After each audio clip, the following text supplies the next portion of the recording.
Ní báyìí, ẹ jẹ́ kí a lọ pàdé Sekinat Raji Ọláìdé bó ti ń fún wa ní ohun tó mú bọ̀ lórí àlàkalẹ̀ ohun tí ó ṣẹlẹ̀ ní ọjọ́ ìyàsọ́tọ̀ tí í ṣe ọjọ́ 14 oṣù kọkànlá ọdún yìí fún àyájọ́ ọjọ́ ìtọ̀ ṣúgà tí a mọ̀ sí diabetes.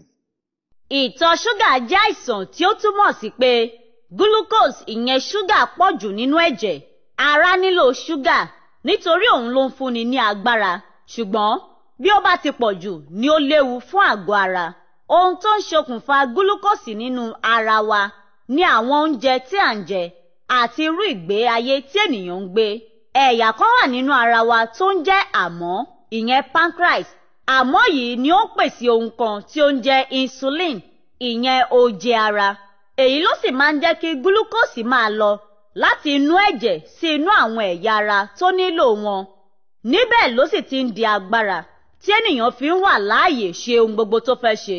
Bí ènìyàn bá wá ní ìtọ̀ ṣúgà, àmọ́ náà ìyẹn pancreas ọ̀hún kò ní ní agbára láti pèsè oje ara, ìyẹn insulin, tàbí kí ó máa pèsè rẹ̀ ní díẹ̀díẹ̀ tí kò lè tó, tàbí kí ara ẹni náà kí ó má lè lo ìwọ̀nba oje ara tí àmọ́ bá pèsè. Nítorí náà, glucose ara ẹni náà yóò máa lọ tààrà sínú ẹ̀jẹ̀ kàkà tó yẹ kó máa lọ sí inú àwọn ẹ̀yà ara tó nílò wọn fún agbára. Èyí ló máa ń ṣokùnfà àpọ̀jù ṣúgà nínú ẹ̀jẹ̀ ẹni náà, tí ó sì léwu púpọ̀ fún àwọn ẹ̀yà ara bíi ọkàn, ojú, kíndìnrín, ẹ̀dọ̀ àti gbogbo ara lápapọ̀. Oríṣiríṣi àrùn ìtọ̀ ṣúgà ló wà tó jẹ́ type 1, type 2 àti gestational diabetes. Tí àmọ́ ènìyàn kò bá lè pèsè oje ara kankan, ó túmọ̀ sí pé ẹni náà ní àrùn ìtọ̀ ṣúgà type 1, èyí tó sì máa ń sábà da àwọn ọmọdé láàmú. Àwọn ọmọdé tó bá wá ní àrùn náà nílò abẹ́rẹ́ oje ara, ìyẹn insulin injection, lójoojúmọ́ láti ṣe àdínkù sí iye gúlúkóòsì tí yóò máa wà nínú ara wọn.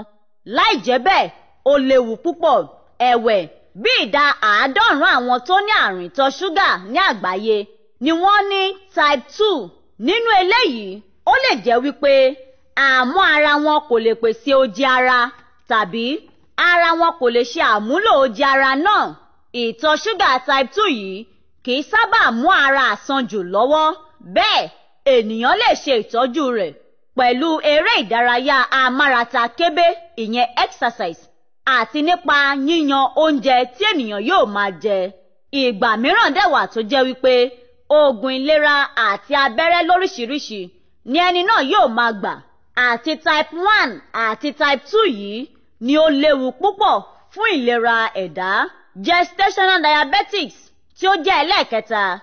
Èyí máa ń wáyé nípasẹ̀ oyún tí ó sì máa ń sá lọ lẹ́yìn tí obìnrin náà bá ti bímọ tán.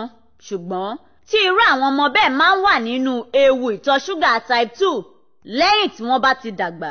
Ìtọ̀ ṣúgà léwu, bẹ́ẹ̀ tí ènìyàn kò bá káràmáìsìkí rẹ̀ dáradára, ó lè fa ìṣòro àìsàn ọkàn, àìsàn ojú, àìsàn kíndìnrín, àìsàn inú egungun, àìsàn ẹ̀yìn dídùn pẹ̀lú ẹ̀jẹ̀. Bẹ́ẹ̀ náà ni wọ́n tún wà nínú ewu kíkó àwọn àrùn mìíràn. Òun ló sì máa ń ṣokùnfà ìdaṣẹ́sílẹ̀ ọkàn àti àìsàn tó ń roni lápá, roni lẹ́sẹ̀. Ní ibi àyájọ́ ọjọ́ ìtọ̀ ṣúgà lágbàáyé, èyí tó máa ń wáyé ní gbogbo ọjọ́ 14 oṣù kọkànlá ọdọọdún, Alhaji Abdulhamid Abiodun Afinawe, tó jẹ́ alága ẹgbẹ́ àwọn tó ní ìtọ̀ ṣúgà ní ìlú Èkó, ó sọ wípé ó ṣe kókó kí àwọn tó ní ìtọ̀ ṣúgà máa lo oògùn ìlera òyìnbó, kí wọ́n sì máa tẹ̀lé àṣẹ dókítà tó ń tọ́jú wọn. Àrùn ìtọ̀ ṣúgà nǹkan tó lágbára púpọ̀ ni. Èèyàn púpọ̀ tí a mọ̀ pé òun ni náà. Èèyàn púpọ̀ mọ̀ pé òun ni. Tí èèyàn bá dẹ̀ ti mọ̀ pé òun ni, ó láwọn nǹkan tó ń láti ṣe láti lè gbégbé àlàáfíà. Ẹni tó bá ní ìtọ̀ ṣúgà, ó láti máa jẹun níwọ̀ntúnwọ̀nsì. Ẹni tó bá ní ìtọ̀ ṣúgà, ó láti máa lo oògùn táwọn dókítà ẹ̀ tán fún. Ẹni tó bá ní ìtọ̀ ṣúgà, ó láti máa ṣe nǹkan tá à ń pè ní eré ìdárayá. Ní ibi àyájọ́ ọjọ́ ìtọ̀ ṣúgà ọ̀hún ni dókítà Ìsìbà tó ń ṣe ìtọ́jú àwọn tó ní àrùn ìtọ̀ ṣúgà ní ilé ìwòsàn ìjọba ti Gbàgádà. ìyẹn Gbàgádà General Hospital ṣàlàyé ohun tí àrùn ìtọ̀ ṣúgà náà jẹ́, àwọn nǹkan tó ń ṣokùnfà wọn àti àmọ̀ràn wọn fún àwọn tó ní àrùn ọ̀hún.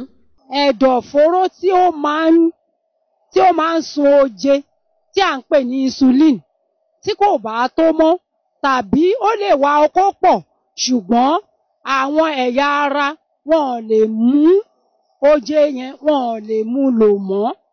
Nígbà náà oje náà, ìgbà tí kò bá ti sí mọ́ nínú ẹ̀jẹ̀, kò ní lè mú kí ṣúgà tí ó wà nínú ẹ̀jẹ̀ lẹ́yìn ìgbà tí a bá jẹun kó lọ sílẹ̀. Bákan náà ni ọ̀gbẹ́ni Anthony tó ṣe àyẹ̀wò fún àwọn ènìyàn tó ní àrùn ìtọ̀ ṣúgà ní ibi àyájọ́ ọjọ́ ìtọ̀ ṣúgà ọ̀hún gba àwọn ènìyàn níyànjú láti máa ṣe àyẹ̀wò lóòrèkóòrè kí wọ́n sì máa ní ẹ̀rọ tó ń ṣe àyẹ̀wò bí gúlúkóòsì tàbí ṣúgà ti pọ̀ tó ní ara. Lákòótán, gbogbo wọn wá ń rọ àwọn ènìyàn láti mú ìwà ìmọ́tótó lọ́kùnkúndùn nítorí òun ló lè dènà àrùn ní àgọ́ ara. Rájí Sekinat Ọláìdé fún tẹlifíṣàn Orísun.